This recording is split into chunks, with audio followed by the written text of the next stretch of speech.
I may be very pro-gay, but I think they have the greatest taste and the greatest wit.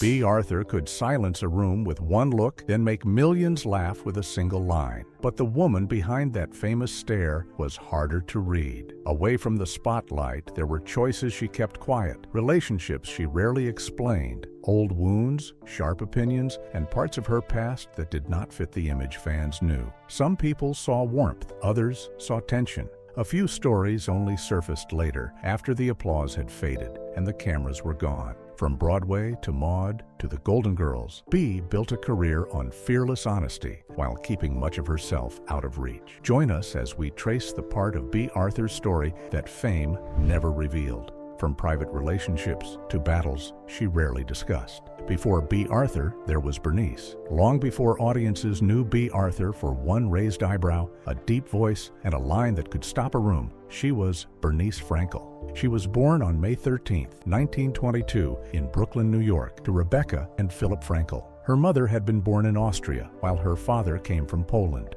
Bea grew up in a Jewish home with an older sister, Gertrude, and a younger sister, Marion. When Bea was still young, the family left Brooklyn. In 1933, they moved to Cambridge, Maryland, where her parents ran a women's clothing shop.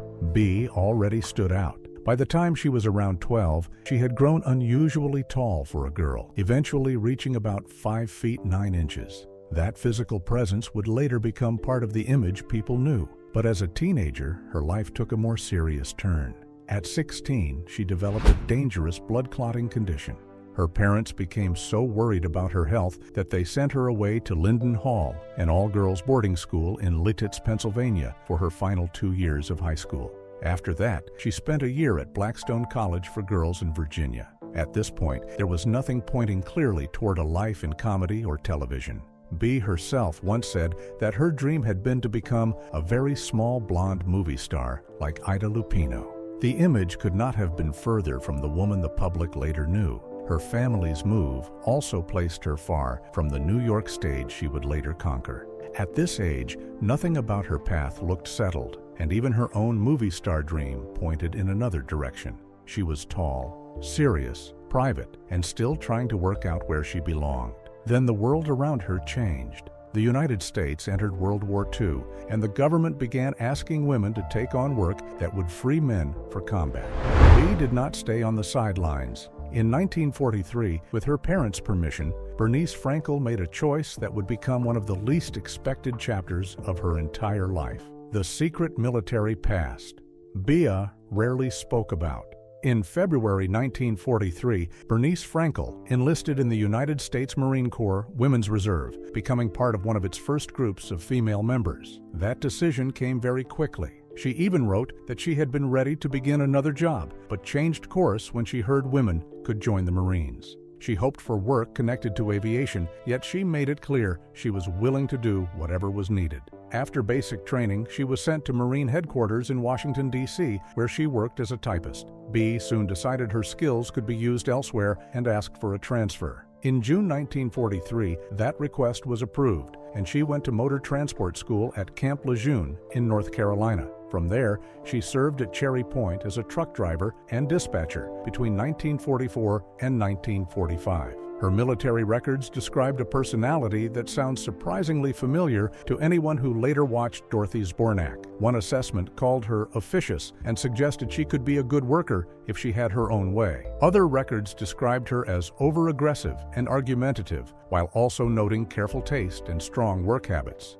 Her service was not spotless. One later released record said she was unable to work for several weeks after contracting a venereal disease and lost pay during that period. Still, she rose to staff sergeant and was honorably discharged in September 1945. The Marines also changed her personal life. During her service, she met fellow Marine Robert Allen Arthur, who later became a writer, producer, and director. They married while Bea was still in uniform, and she began using his surname. But Bea still had no clear idea what kind of civilian life she actually wanted. Bea Arthur almost chose a completely different life. When Bea left the Marines, acting was still not the obvious next step. She first chose a practical path, studying at the Franklin School of Science and Arts in Philadelphia and qualifying as a medical laboratory technician. After a summer internship at a hospital, however, she realized that life was not for her. In 1947, she returned to New York City and enrolled at the New School, where she studied drama under Erwin Piscator and also trained with Lee Strasberg. Years later, Bea summed up the people who shaped her style. Sid Caesar taught me the outrageous, Lee Strasberg taught me what I call reality, and Lotte Lenya, whom I adored, taught me economy. Those lessons showed in the performer she became. Bea could be bold without wasting movement, blunt without losing truth, and funny without pushing too hard for a laugh. Her early acting years were not glamorous. She worked with an off-Broadway group connected to the Cherry Lane Theater and slowly built experience on stage. Success came slowly, and she had to build her reputation one stage role at a time. Around the same time, her first marriage ended after only a few years. She kept the Arthur name, though, and that decision became permanent. Bernice Frankel was slowly disappearing from public view as Bea Arthur took shape. Her personal life changed again when she met Gene Saks, an actor who later became a director. The two grew close and married in 1950. Their relationship would last far longer than Bea's first marriage and would eventually connect to some of the most important moments in her career. Before television fame, Bea still had years of theater ahead of her. She played Lucy Brown in the 1954 off-Broadway production of The Threepenny Opera and appeared in Herman Wouk's Nature's Way in 1957. Each role helped sharpen the dry timing, unusual delivery, and commanding presence that later made her instantly recognizable. Her biggest stage breakthrough was still ahead, but Bea's life at home would change first. Marriage, 2 sons, and one huge break. Bea and Gene Saks spent the 1950s building careers while keeping much of their home life private. Bea was never someone who seemed eager to turn family matters into publicity. By the 1960s, they had adopted 2 sons, Matthew and Daniel. Matthew was born in 1961 and Daniel in 1964. Bea balanced motherhood with a stage career that was finally gaining real momentum. Together, they built a family, while Bea proved unusual roles could become her advantage. Matthew later remembered going on the road with her when he was only 3. He would sit in her dressing room and listen to entire productions through the speaker system, learning the shows almost by memory. At home, however, celebrity did not seem to rule the house. Matthew remembered a surprisingly normal family life where being Bea Arthur's son still meant growing up with ordinary routines and chores. That quiet side existed beside a career that was becoming much bigger. In 1964, Bea originated the role of Yente the Matchmaker in the Broadway premiere of Fiddler on the Roof. 2 years later came Mamie, but first came a disappointment. Gene Saks was directing the musical, and Bea auditioned for the title role. She did not get it. Angela Lansbury won the part instead, and she and Bea would become close friends.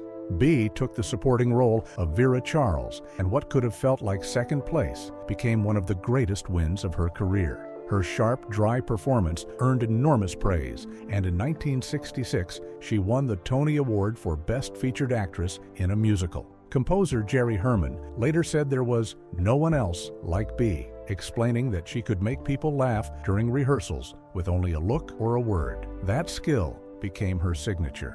In 1970, she appeared in Lovers and Other Strangers, while her stage work kept her respected long before most television viewers knew her name. Then Norman Lear called with a television role that looked small on paper. It would take Bea somewhere completely new. Maude was supposed to be just a guest. In 1971, Norman Lear invited Bea to guest star on All in the Family as Maude Findlay, Edith Bunker's outspoken cousin and the perfect opposite of Archie Bunker. Their clashes worked immediately. Bea's years on stage gave every argument real force, and CBS quickly saw that Maude could carry far more than a guest appearance. Her sharp exchanges with Archie quickly became the reason viewers noticed her, and the network did too.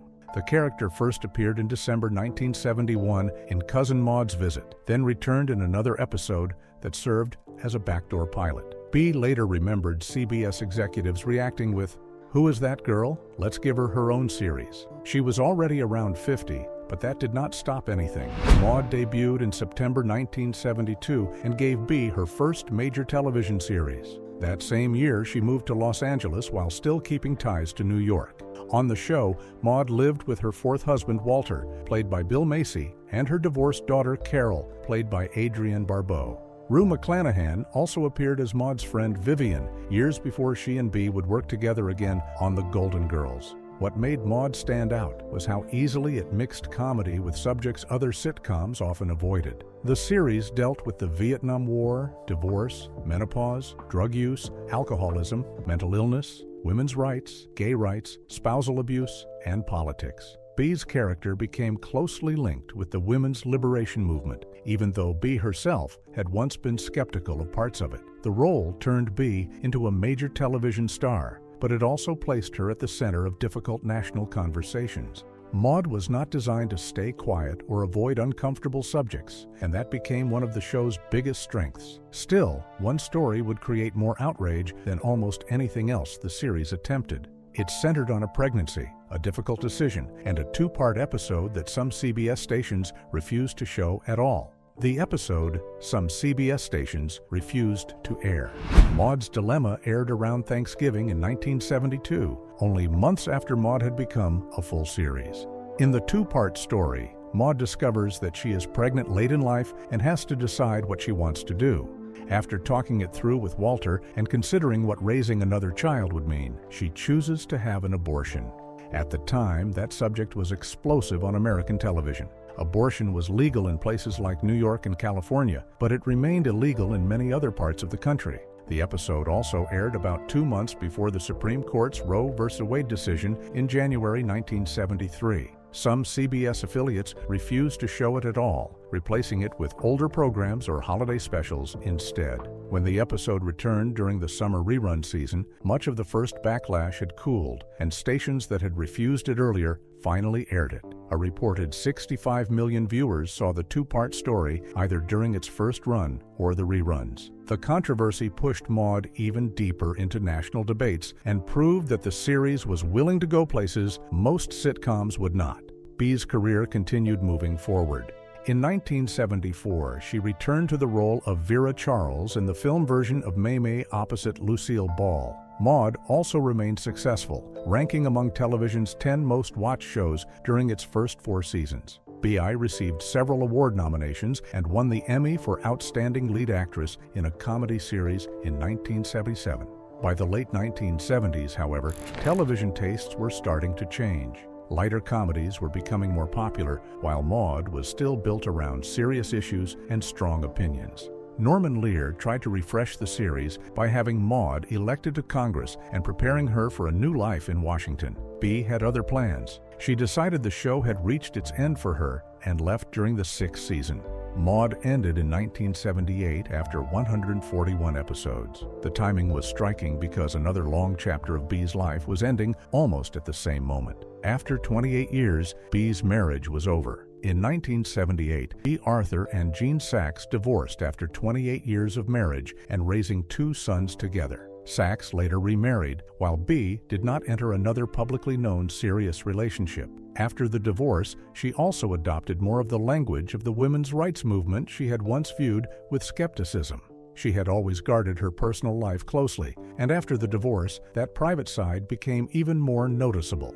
Her son Matthew later said she had close friends, but was not interested in the usual Hollywood scene. She preferred being at home, reading the Los Angeles Times and the New York Times, spending time with family, cooking, and staying around people she trusted. Adrienne Barbeau, who worked with her for 6 seasons on Maude, remembered the same contrast. She said Bea was extremely professional and generous at work, but away from the scripts, she was not Maude. Barbeau described her as a homebody who cared about her sons, her dog, and her cooking. Around the time her marriage ended, Bea's career also slowed. She appeared in the strange Star Wars holiday special in 1978, singing in the Mos Eisley Cantina. In 1980, she hosted the Beatrice Arthur special with guests including Rock Hudson and Melba Moore. Matthew later remembered Hudson coming to their home for dinner and helping clear the table, joking that Matthew was a rookie because Hudson had once been a waiter. Bea also appeared in Mel Brooks' History of the World Part 1 in 1981 and returned to the stage in Woody Allen's The Floating Light Bulb. Then came Amanda's in 1983, an American version of Fawlty Towers. Only 10 of 13 episodes aired, and the series quickly disappeared. For a performer who had already created one iconic television character, it could have looked like the biggest years were behind her. Instead, a joke made during an NBC special would soon open the door to another role that television history could not imagine without her. NBC wasn't sure it wanted Bea Arthur. The idea that became the Golden Girls began in 1984 after an NBC special included a comic sketch called Miami Nice, built around older women living in Miami. Network executive Warren Littlefield saw something in the idea. The concept grew, and Susan Harris wrote a pilot that changed the women from the planned 40s into characters already in their 60s. Littlefield was impressed. What remained was finding the right cast. Estelle Getty was chosen as Sophia Petrillo. Rue McClanahan and Betty White were also brought in, but they were first considered for opposite roles from the ones audiences now know. McClanahan was linked to Rose because of her earlier work, while White seemed like a natural Blanche because she had already played a more sexually confident character on The Mary Tyler Moore Show. Then the director suggested switching them. That change helped solve another problem. Susan Harris had imagined Dorothy as a Bea Arthur type, but Bea was not automatically locked in. NBC executives had concerns about her likability ratings, and casting director Joel Thurm was asked to find another option. Elaine Stritch auditioned, but the people behind the series were not won over. That pushed the search back toward Bea. Even then, she hesitated. She had already worked with McClanahan on Maude and did not want to repeat the same kind of combination again. Once she learned McClanahan and White had switched parts, she saw the show differently and agreed to play Dorothy Zbornak.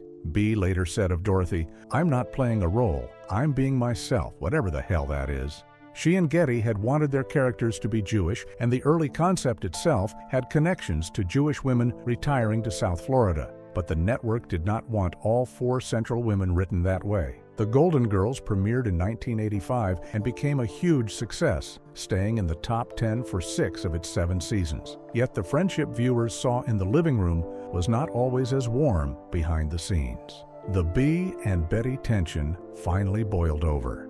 Bea's working style came from Broadway. She focused hard, respected the script, and treated comedy seriously. Betty White had grown up in television and was much more comfortable breaking the wall between performer and audience. She would talk to the crowd between takes, joke with them, and sometimes turn a mistake into another laugh.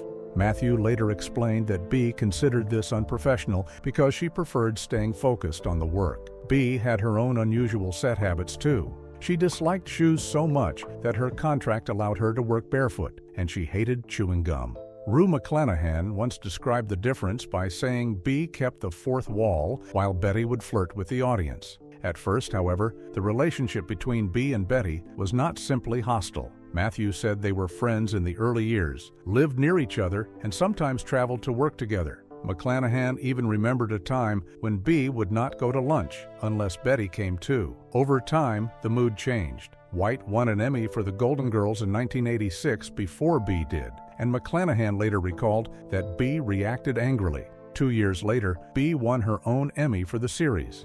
Matthew believed his mother may have felt she was the more serious actress because she came from Broadway, while Betty had also been known for television and game shows. White herself later said Bea sometimes found her irritating, even joking that if she was cheerful, Bea could become furious. Decades later, people who worked on the series offered more stories.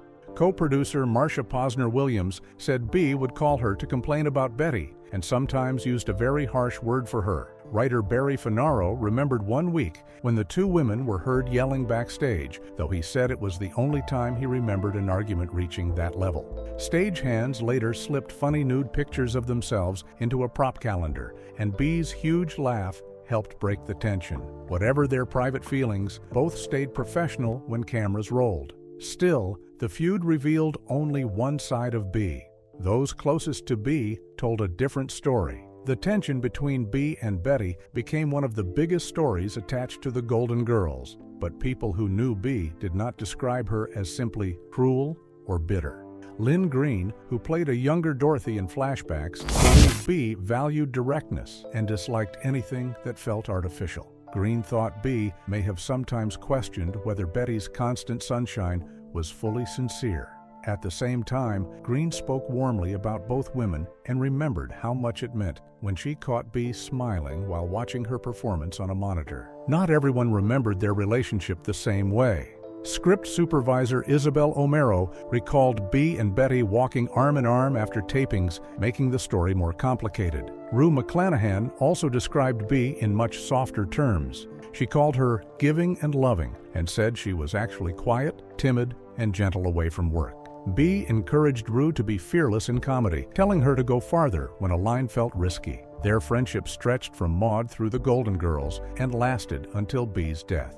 On the series itself, Bea's Dorothy became famous for being divorced, intelligent, sarcastic, and often frustrated by Rose's strange stories or Blanche's behavior. The writers also repeatedly made jokes about Dorothy's looks, height, body, and supposedly masculine appearance. Bea did not always find those jokes easy. Reports and later accounts suggested the constant comments cut closer because they were based on features the actress actually had. Bea had spoken openly about being typecast, saying, "Look, I'm 5'9", I have a deep voice, and I have a way with a line. What can I do about it?" She also once joked, "Let's be honest, nobody ever asked me to play Juliet." By the 7th season, she was ready to leave. Matthew said she had actually wanted to go a year earlier, but stayed because the others asked her to return once more. He said she believed long-running shows eventually lose something, whether in the writing, production, or overall magic. When the contracts came up again, the others were willing to continue. Bea was not. Why Bea Arthur walked away from the Golden Girls. Bea left the Golden Girls after its 7th season in 1992, bringing the original series to an end. The remaining 3 stars continued with the Golden Palace, but the new show lasted only 1 season. Bea returned for 1 episode, though Matthew later said he did not think she was especially eager to do it. Her decision to leave fit a pattern that had already appeared with Maude. She preferred to walk away when she felt a show had run its course rather than stay simply because it was popular. Afterward, she did not disappear. Her stage work mattered deeply to her, and Matthew called the one-woman show one of her proudest projects. She returned to the work she had loved before television made her famous. She toured with a one-woman show known at different times as An Evening with Bea Arthur and Then There's Bea. In 1994, she made her Metropolitan Opera debut as the Duchess of Krakenthorpe in La Fille de Régiment. In 1995, she appeared in Bermuda Avenue Triangle in Los Angeles and also took a film role in For Better or Worse. Her final film credit came in Enemies of Laughter in 2000. Television still called occasionally. She appeared on Malcolm in the Middle as Dewey's strict babysitter and earned an Emmy nomination for the guest role. She voiced the femme pewter on Futurama in 2001 and later appeared as Larry David's mother on Curb Your Enthusiasm. In 2002, she returned to Broadway with Bea Arthur on Broadway, Just Between Friends, built from songs and stories from her life and career. The production earned a Tony nomination for Best Special Theatrical Event. She also took part in tributes to performers, including Jerry Herman, Bob Hope, Ellen DeGeneres, and Peggy Lee. Then in 2005, she appeared at the Comedy Central roast of Pamela Anderson and read sexually explicit passages from Anderson's book in the same deadpan style that had made her famous. By then, however, Bea was also putting more energy into causes she cared about, and one of those efforts became far more important than most fans knew. Bea Arthur's final surprise came after her death. Bea had long supported women's rights, older people, Jewish communities, and the gay community that had embraced her since the 1970s. Late in life, she became especially involved with the Ali Forney Center in New York, which helps homeless LGBTQ+ young people. She learned about the center's financial trouble in 2005 through her friend, Ray Clausen. Bea was already ill with cancer, but she flew from California to New York and revived her one-woman show for a benefit. The performance raised about $40,000.